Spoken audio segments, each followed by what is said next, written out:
relax, be cool.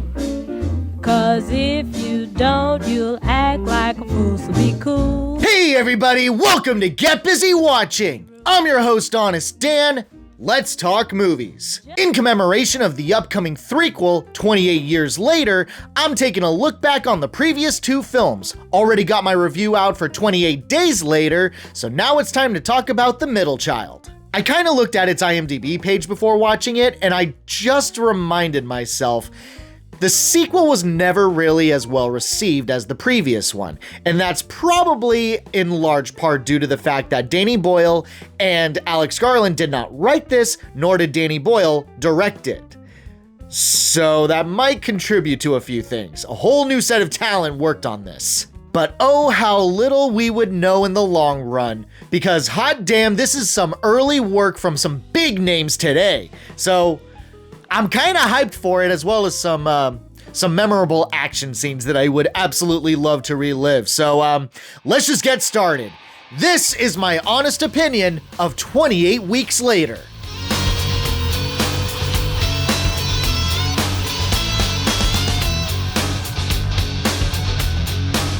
Don, played by Robert Carlyle, survives an attack from a swarm of rage virus infected, leaving behind his wife Alice, played by Catherine McCormick, to die. 28 weeks later, London has been declared a safe zone by an American-led NATO military force and allowing the denizens of the city to return to their homes, including Don's children, Tammy and Andy, respectively played by Imogene Poots and Macintosh Muggleton, who were out of the country during the initial outbreak. They reunite with their father, but one day decide to break the rules and leave the safe zone to visit their childhood home, where they discover that their mother is, indeed, alive and not totally fallen to the rage virus. Though soldiers find them all and bring them back to the safe zone unharmed, Alice is kept isolated and tested on, discovering that she is a carrier of the virus. However, everything goes wrong when Dawn visits Alice alone, kisses her, but is infected and goes on a rampage, causing the safe zone to be infected. Tammy, Andy, and two American soldiers go on the run to escape the infected, and the Code Red orders to kill all survivors, no exceptions. This does not hold up like I hoped it would. Oh, make no mistake, there are some standout moments that make the whole thing worthwhile watching, but there is some dumb moments in here that really make it a challenge to get to those great moments. It's safe to say that this movie joins the ranks of movies with opening scenes that are more famous than the rest of the movie. You know, Saving Private Ryan, Ghost Ship, the like. And wouldn't you freaking know it, this is one of the few scenes that Danny Boyle actually directed. And what an opening it is! Nice character moments to help you get engaged. You have a solid idea of where the events of this scene takes place during the initial outbreak based on the environment. But then everything goes to hell in a handbasket when this damn kid shows up screaming for help. And it turns out that he's being chased by infected and they start swarming. Don's wife tries to protect this strange kid, but Don has an escape route ready, but she won't abandon the boy. Then Don takes off into the open, watching his wife get taken into the shadows, and is chased down by the infected. God, this scene is tense. The moral dilemma of staying and trying to help, but potentially losing your only escape route and dying, leaving no parent for their own kids to return to. Better one than none if you ask me. Too bad Alice wasn't on board with that thinking as she begs him to stay with her. Bitch, if you had any hope of survival, you would have escaped yourself. But the chase. Don sprinting, the infected swarming little by little behind him and at his sides catching up to him. It's insane how well this is shot. Even his survival, you see it on his face. It isn't something worth celebrating. But 10 out of 10 opening. Fuck yeah. And it's all downhill from here. Yeah, well, I guess not quite, really, not yet anyway.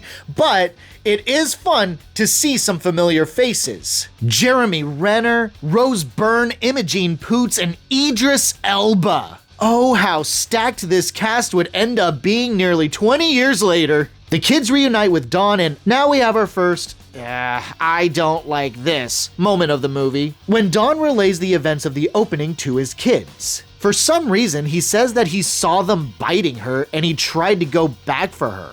Dude, there's no reason to lie. The truth is totally understandable. Y'all got separated in the bedroom. You were near the exit, you left, she got swarmed. And adding the details of her getting bit, I doubt any parent would throw that into their children. It's just too graphic. They ought to know what everyone was dealing with. Their imagination will fill in the blanks. No need to help that. Okay, can we be real here? These kids' parents, they're just the worst. I mean, it's Alice's dumbass fault for wanting to protect this kid. I know, it's the maternal instinct thing. Well, if it was my kid, wouldn't I want someone to protect them too? Sure, that's great of you, that's noble of you. You can even apply that to not wanting them to die alone, but when you start screaming for your husband to help you out of a situation that you know damn well is a hopeless situation that you're gonna die in, bro, I think if it were me, I'd be begging my significant other to get out of here. My kids don't deserve 2 dead parents. So, as controversial as this may be, as sexist as this may be, I say Don was right to leave Alice behind. Which makes his lying all the more discombobulating, but hey, moving on. Dead horse at this point. Here's another load of crap. It shouldn't be this easy for a pair of kids to sneak past quarantine. Well, technically, it's not. Doyle does spot them, and he does immediately report their escape. But it takes way too long for them to catch up to them. One would think after a major crisis like the rage virus, the military would be on this shit like roaches and scrambling everyone to get them back in fear of them bringing back the virus. Kind of a dumb military if you ask me, but nothing quite as dumb as all the super dumb that starts snowballing here when it's revealed that Alice is still alive. This is so fucking stupid. Not only is Don lying about Alice's fate and what words he used to his children, he goes to visit her, seemingly without confirming if she was infected or not. Though it'd be a damn good guess that she was, wouldn't it, dearie? And worse, goes in for a raw kiss on the lips.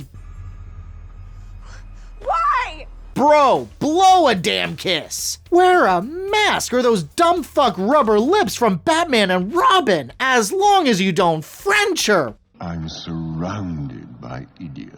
Everyone's all rounded up into a single spot for their protection. But sure as stupid is as stupid does, little baby junior son of a bitch sees his infected dad, very clearly infected dad, and just lets him in to go on a second wave rampage. Bro, I would swear to God this is a commercial to tell you to stay away from women and kids. They both make everything just so much worse. Okay, this is super interesting. Sidelining how convenient it is that Don keeps finding his kids in a chaotic city where he never explicitly sees them go in any direction, especially since they get separated for a spell, we're ignoring that. But look how he just stares at Andy. He's thinking, he recognizes, he's contemplating. That's different from how we know the rage virus in Days Later. Could this be a goof in the directing and not in line with what the rage virus is supposed to do? Or how it's supposed to affect its victims? Probably. I'd bet a pound to a penny on it. But let's consider a possibility here. The first movie only gives us so much information about the virus as a whole. All we know is that the infected are fast and get the fuck away from them. But we've never seen them think, or really do anything other than instant reaction and murder. Now, I'm no virologist or biologist. I know nothing of this type of science. So, any experts who know what's up, please chime in. But here's my theory. The virus is different in weeks later than it was in days later. In the previous flick, it was more raw. Here, it's been gestating in a woman for 28 weeks who carries the virus but otherwise doesn't fully succumb to it. Maybe that somehow mutates the virus into something more, if that's even how viruses work. This could be our first sign into how the virus can change and what we'll end up seeing in 28 years later. Oh my god, I am so hyped! Okay, gotta say, love the bombing sequence, a lot of great shots here. Though that's a little bit convenient that the bombs are so effective at burning and incinerating everything in every corner, but Dawn is just magically unaffected by it. Of course. Though I give it a slight pass for watching that picture burning. No, don't even start. This is a metal or jazz zone only. Swifties can fuck right off. But it's like burning away the last bits of his humanity. So when he finds his kids again, he ain't holding anything back anymore. From this point on, people just start dropping like flies. Doyle gets burned alive, Scarlett gets bludgeoned by her own rifle by Dawn, who finds his kids once again. He bites Andy, but then Tammy demonstrates her future badassery and kills Rumpelstiltskin. Love how this teenage girl had an easier time doing that than the entire town of Storybrooke. Took them 7 seasons, took this bad bitch 90 minutes. Oh, and the kids fly to safety as the sole survivors of their group, and a quick epilogue of the rage virus arriving in France. It's not as awesome as I remember. I mean, sometimes it is. Just because, like, you know, you see all these big names now being in this movie. It's some of their earliest work. And some of the action scenes are really, really great. So satisfying that they might even be better than watching entire zombie movies. And depending on how you look at it, it does kind of explore the rage virus a little further. It provides information that hopefully the third movie will take some cues from. Dude, 28 years later, I am so excited for it. It is literally my most anticipated movie of the year. But as for this movie as a whole, it's bogged down by a whole lot of stupid, man. And the easiest joke I can make is that the 2 people responsible for all of this are the 2 people that make it out of this alive. I don't know. It is worth it to me, but really, it's up in the air for everyone else. My honest rating for 28 weeks later, a strong 3 out of 5. So their lives are far more valuable than mine. Or yours.